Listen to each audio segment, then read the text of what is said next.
Good morning, good afternoon, good evening, wherever you are watching this. Science, technology, mathematics, and engineering are the fields leading the future.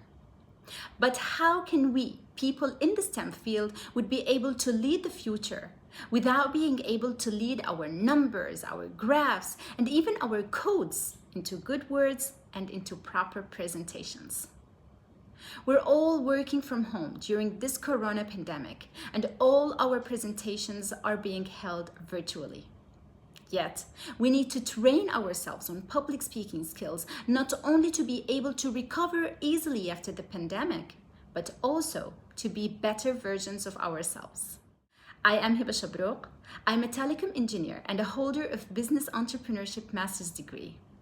I worked in the technical, in the business, and in the product marketing fields, and I've done lots and lots of presentations within the company that I worked for, and also over some international stages, such as Microsoft headquarters during Tech Woman program, and over TEDx stage, and I even gave an acceptance speech for an award that I got as an Employee of the Year and as a woman in business in the telecom field. So I kind of know exactly what people in the STEM field need to do for an excellent presentation. And I will give you some of the tips and tricks that I've learned along the way. Keep in mind that more than 90% of these tips are applicable on virtual presentations as well.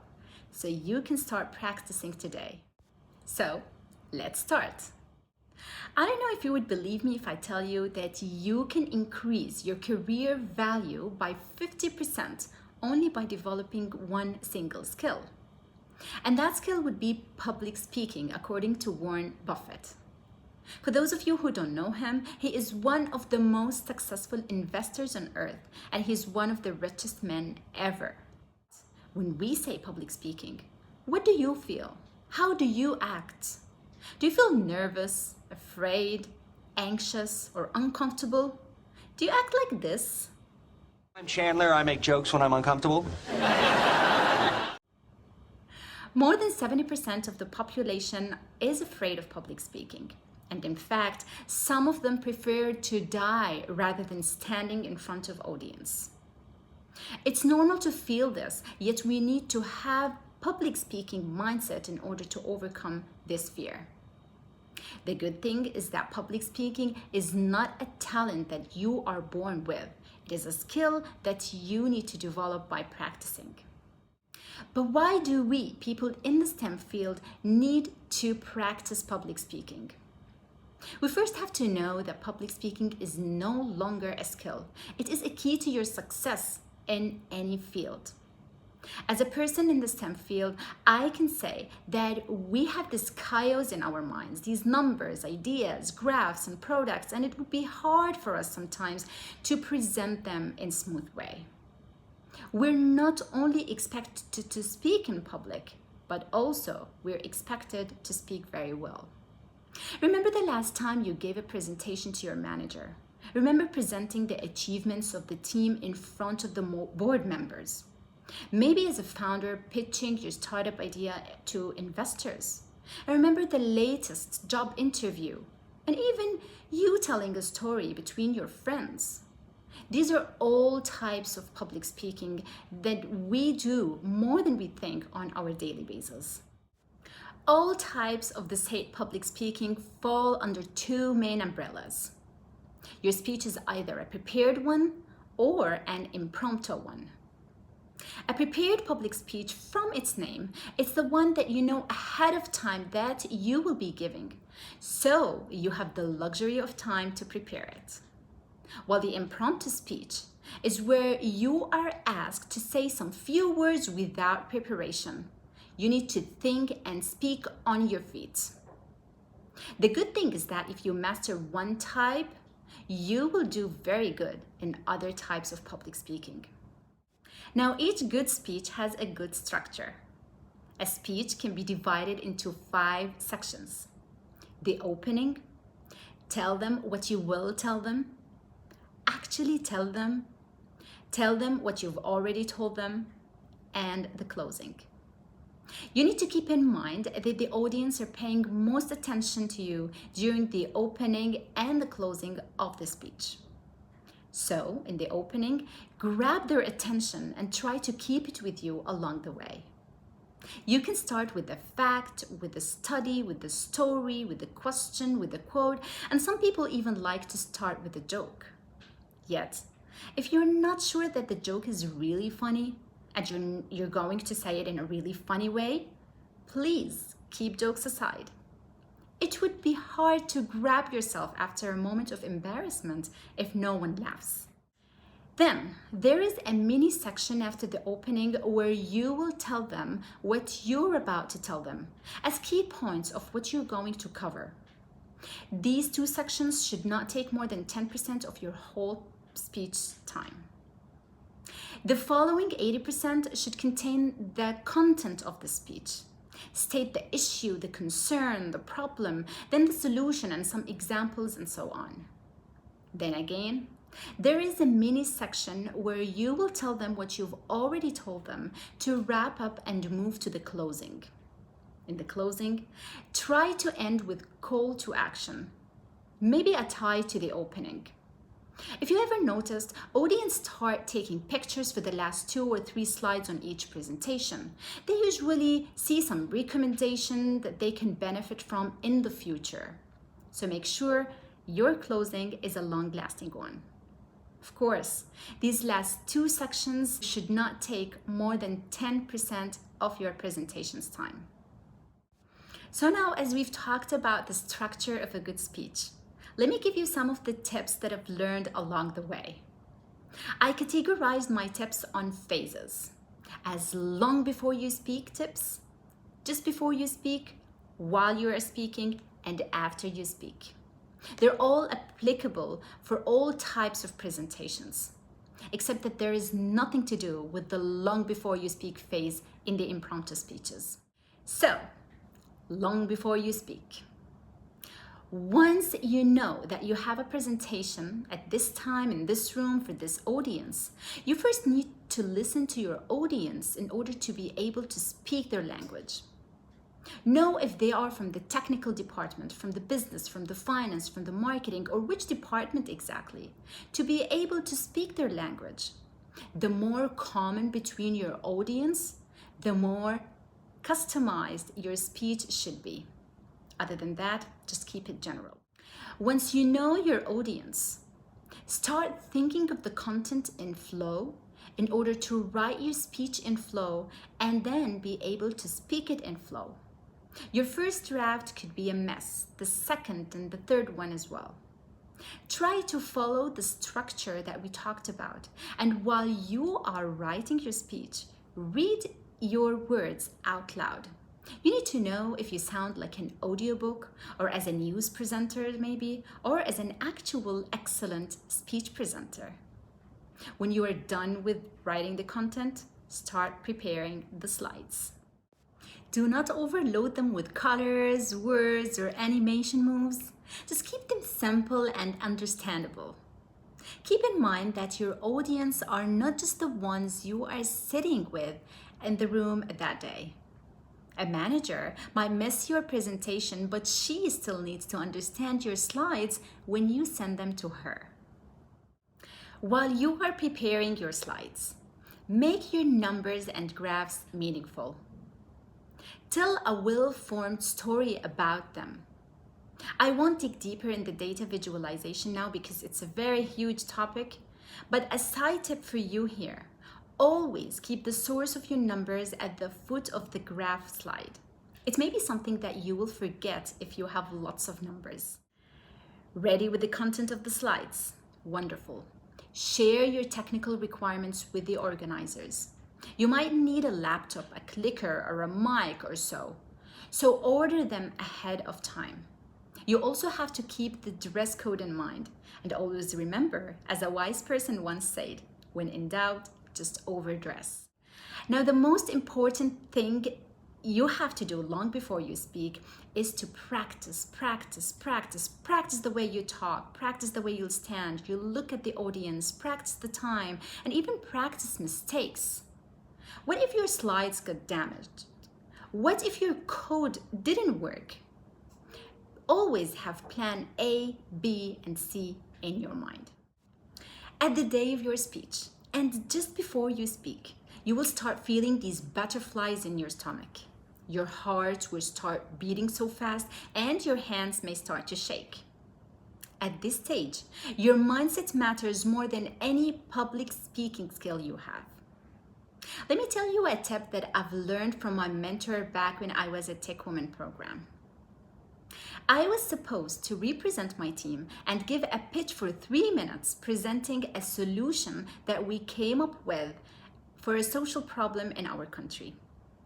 This pitch was supposed to be done over Microsoft headquarters stage in front of more than 200 professionals, including judges from the biggest companies in Silicon Valley.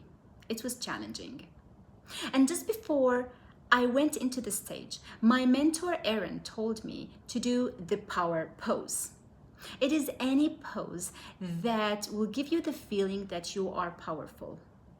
It is a self-improvement and a life hack where you put your mind in a powerful state to become more confident. And guess what? We won the Seed Grant Fund on that day. So, find your favorite power pose and do it just before your presentation.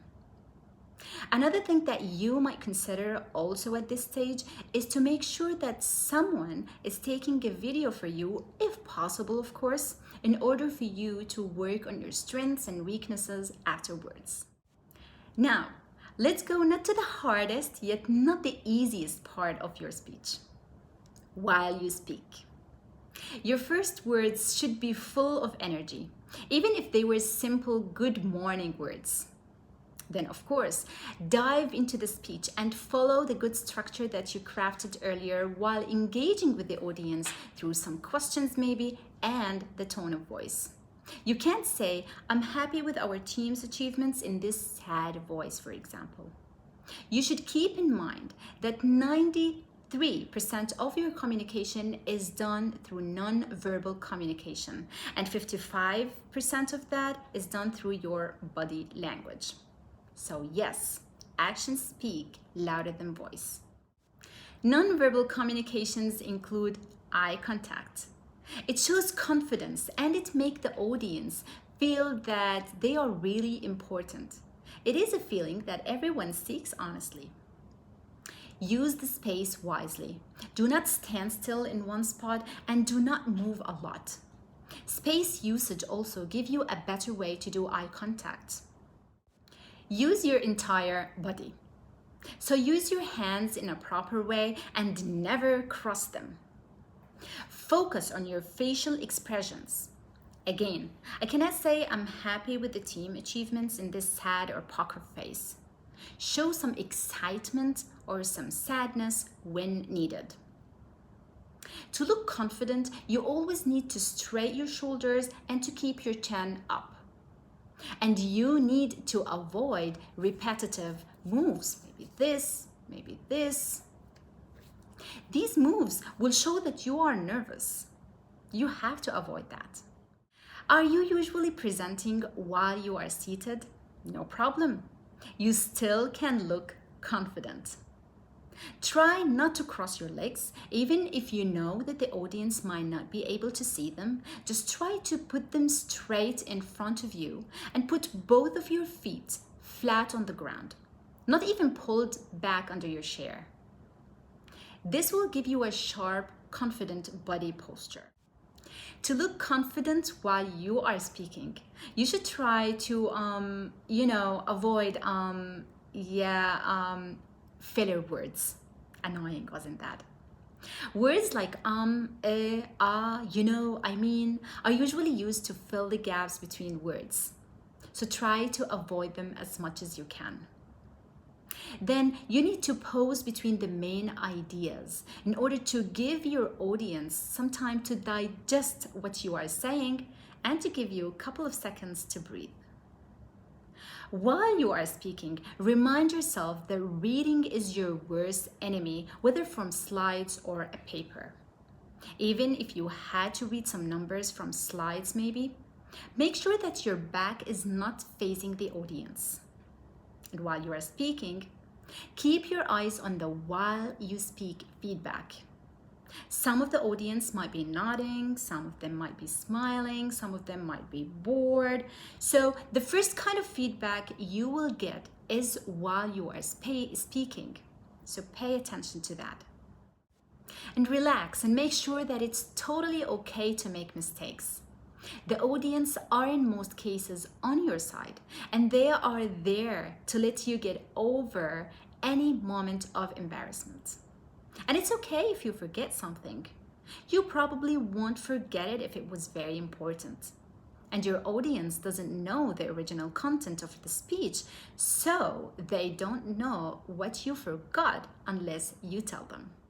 After you speak, ask for honest feedback from your colleagues, from your managers maybe, and remember that an honest feedback is a gift. Accept it and work on it to develop yourself.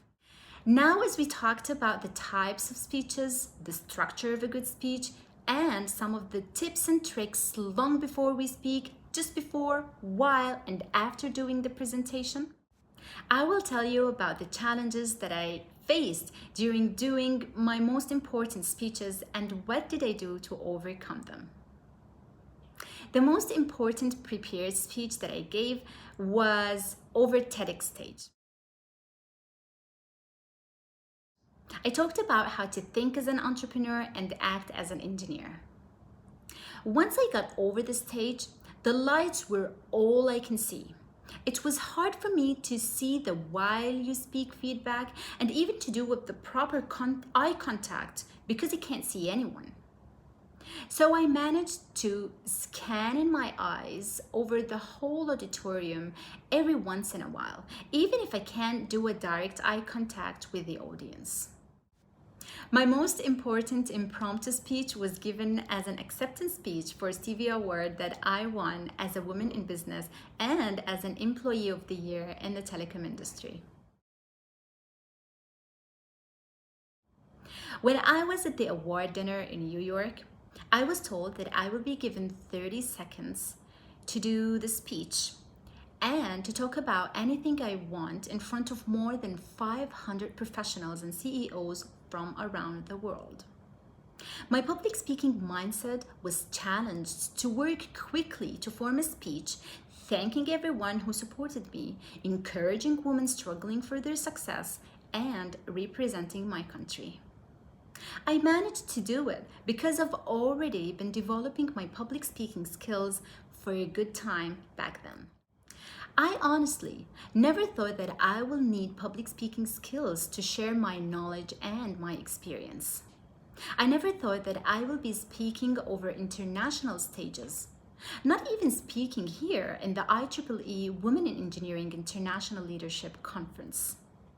What I mean to say is that we all need to improve our public speaking skills even if we don't think that we need them today. We will need them one day. Let us be prepared. To keep improving your skill, you can start from your home today by watching TEDx and lots of presentation online. Observe the different kinds of speakers. Join a Toastmaster club and read some books and articles related to public speaking. But keep in mind that you don't have to talk, stand, and even sound like any of the successful speakers. Find your identity and be authentic. Start today and try this at home. Last but not least, always keep in mind that you can increase your career value by 50% only by developing your public speaking skills. Thank you very much for watching. Feel free to connect with me. And if you need more of my tips and tricks, you can follow my Instagram page, STEM Out Loud. Have a wonderful time.